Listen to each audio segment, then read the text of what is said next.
Bonjour à tous, aujourd'hui je vous retrouve pour une nouvelle vidéo où je vais vous présenter un gros coup de cœur. Est-ce que vous vous rappelez de mes premières vidéos sur ma chaîne? Parmi celles-ci se cachait une vidéo dédiée à Lolita de Nabokov. Avec le recul, je me dis que j'aurais peut-être préféré attendre de la faire pour être un peu plus à l'aise et pour la faire vraiment comme je l'imaginais, mais la vidéo est faite et j'en suis quand même satisfaite.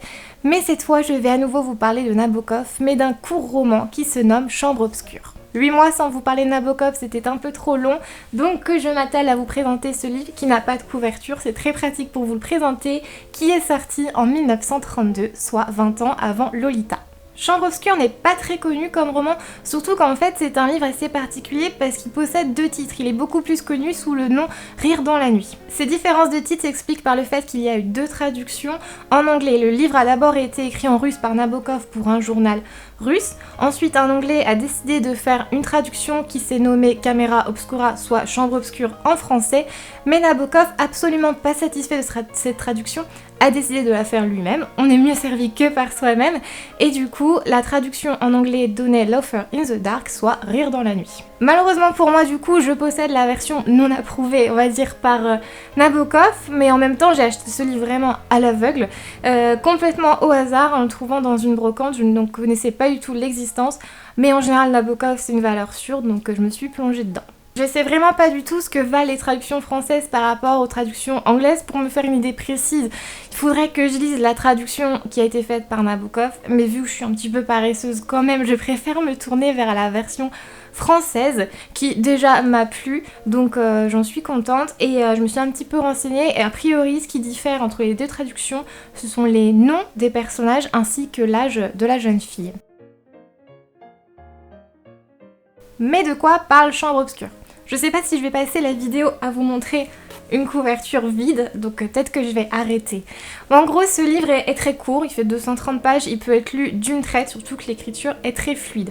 On y suit le personnage de Bruno Kretschmar, qui a la quarantaine, et qui va justement être en pleine crise de la quarantaine. Bruno est marié avec une femme douce et gentille, ils ont eu une petite fille tout aussi charmante. En apparence, vraiment tout va bien pour cette petite fille bourgeoise, on a l'impression vraiment qu'ils sont heureux, mais quand on creuse un petit peu plus loin dans la psychologie de Bruno, on se rend compte en fait qu'enfoui au fond de lui, il y a beaucoup de fantasmes non accomplis et beaucoup de frustrations qui s'accumulent et ça commence à faire beaucoup. Alors du coup, lorsqu'un jour Bruno va croiser les yeux de Magda, une jeune adolescente de 16 ans, il va devenir complètement obsédé par elle. Surtout, il va l'idéaliser comme pas possible en pensant que Magda est une jeune fille innocente, candide, douce et gentille, alors que la réalité est un peu différente. Effectivement, Magda a été chassée de chez ses parents parce qu'elle n'a pas un comportement hyper raisonnable. Pendant un mois, elle va vivre une relation passionnelle avec un homme qui va ensuite la larguer et pour pouvoir gagner sa vie, elle va se prostituer. Juste après, elle va retrouver un travail d'ouvreuse au cinéma et c'est là qu'elle va connaître Bruno. Magda va voir donc en Bruno un moyen très facile d'être entretenue et de gagner de l'argent, donc forcément, elle va répondre à ses attentes. Le couple se voit donc en secret de plus en plus souvent et Magda est une jeune fille très manipulatrice, très possessive et du coup elle va s'incruster dans le couple de son amant. Elle va par exemple appeler à de nombreuses reprises l'épouse de Bruno, mais également carrément lui écrire une lettre pour lui démontrer son existence et lui expliquer tout ce que Bruno fait. Bien entendu, même si son épouse est très douce et très gentille, elle n'est pas forcément bonne poire, donc quand Bruno va rentrer chez lui, il n'y aura plus personne, sa femme et sa fille seront partis. Et à partir de ce moment-là, la vie de Bruno va suivre un destin tragique jusqu'à la fin du livre. Mais je ne vous en dis pas plus parce que j'ai pas envie de vous le dire parce qu'il se passe vraiment plein de choses, donc je vous laisse le plaisir de découvrir tout ça. Suite à ma petite présentation assez brève, il est quand même difficile de ne pas faire une comparaison avec le célèbre Lolita, la plus grande œuvre magistrale de Nabokov. Je ne vais pas vous parler davantage de Lolita parce que j'ai fait une vidéo assez longue qui vous explique en gros toute l'histoire de ce livre et pourquoi je l'aime, donc je vous invite à regarder cette vidéo si ce n'est déjà fait. Comme je vous le disais en introduction, Chambre obscure a été écrit une vingtaine d'années avant Lolita et je trouve que c'est un parfait aperçu de ce qu'on va pouvoir retrouver ensuite dans Lolita. On y retrouve pas mal de similitudes, autant dans la psychologie des personnages que dans les rebondissements. Et en fait, c'est pour ça que je veux pas trop vous parler de l'histoire, parce que c'est comme dans Lolita, il se passe beaucoup de choses, il y a beaucoup de retournements de situation jusqu'à la fin. Donc j'ai pas envie de vous dévoiler les détails. Une autre comparaison à faire aussi entre les deux livres, c'est une fin tragique. Vous commencez à me comprendre, j'aime bien les livres qui se terminent mal, donc forcément lui ne déroge pas à la règle. Attention, je parle beaucoup de Lolita, mais ce n'est pas du tout une copie, les histoires sont complètement différentes. On y retrouve juste quand même des points assez similaires. Mais je pense que si vous avez aimé Lolita, il est fort à parier que vous apprécierez Chambre Obscure tout autant. Ce que j'ai aimé avec ce livre en fait, c'est de voir qu'une seule action du personnage principal va le plonger en fait dans un enfer pas possible auquel il ne s'attend pas du tout. Comme je vous le disais, il faut pas chercher de happy end dans ce livre.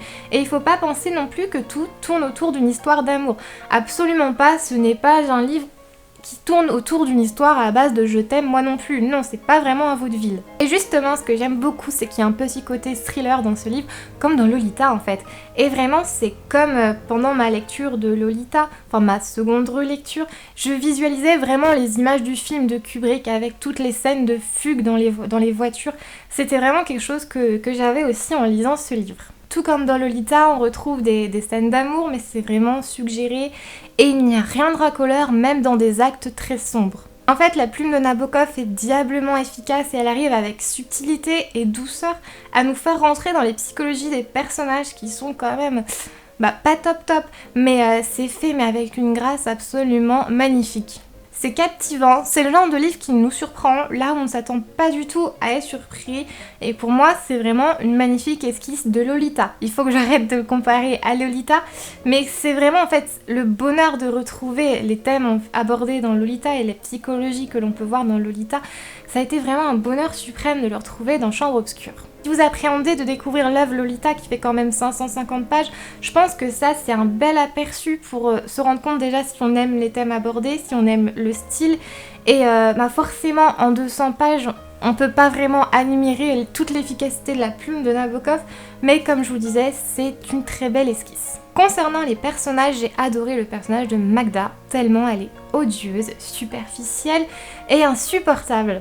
Magda est une enfant pourri gâtée et extrêmement manipulatrice qui est uniquement intéressée par l'argent, alors que le pauvre Bruno, lui, est vraiment tombé amoureux de Magda.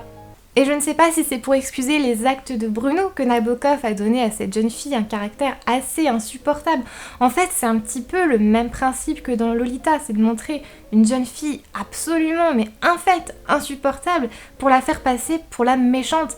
Alors qu'en vrai, quand on y pense, quand on dépasse la situation romanesque, ces jeunes filles sont quand même des victimes parce qu'elles se retrouvent dans des relations amoureuses ou pas avec des hommes qui ont une quarantaine d'années. Ils sont présentés comme des victimes, mais dans la vraie vie, ce serait plus des prédateurs. Enfin, si vous voyez ce que je veux dire, on va appeler ça de façon crue la pédophilie. Mais là non, en fait, tout est fait vraiment pour montrer que c'est la jeune fille qui est le monstre et que Bruno est le gentil de 40 ans qui va se retrouver mais complètement détruit par la jeune fille. Mais il n'y a pas de jugement en fait, et puis de toute façon, tout le monde va finir par en prendre pour son grade. Et ce que j'ai surtout aimé avec ce livre, c'est qu'en fait, le titre du livre, donc Chambre Obscure, prend tout son sens à la fin et que c'est pas forcément la chambre où se cachaient Bruno et Magda pour leurs ébats secrets.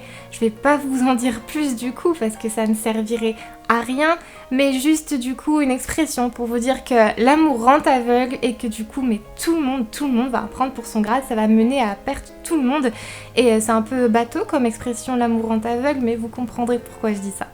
Pour résumer, ce livre commence comme un vaudeville, il continue comme un thriller et il se termine comme une tragédie absolument magnifique. Et ce que j'aime aussi beaucoup dans ce livre, c'est qu'il y a une dimension très cinématographique. On pense forcément au film Lolita de Kubrick et il y a aussi une ambiance très hitchcockienne avant l'heure. Ce fut clairement un énorme coup de cœur que je vous recommande les yeux fermés, ça vous prendra pas trop longtemps pour le lire, donc j'espère vraiment que vous allez le lire et que vous allez l'aimer autant que moi. Je vous remercie d'avoir regardé cette vidéo, j'espère qu'elle vous aura plu et je vous dis bien entendu à très bientôt pour vous parler d'une nouvelle découverte littéraire.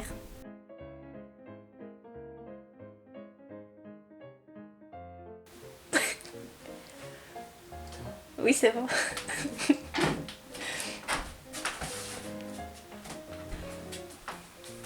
Quoi? Tu peux y aller maintenant. Bonjour.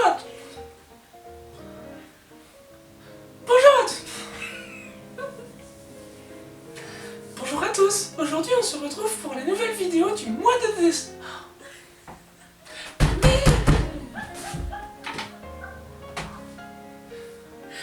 Bonjour à tous, aujourd'hui on se retrouve pour la vidéo du mois de...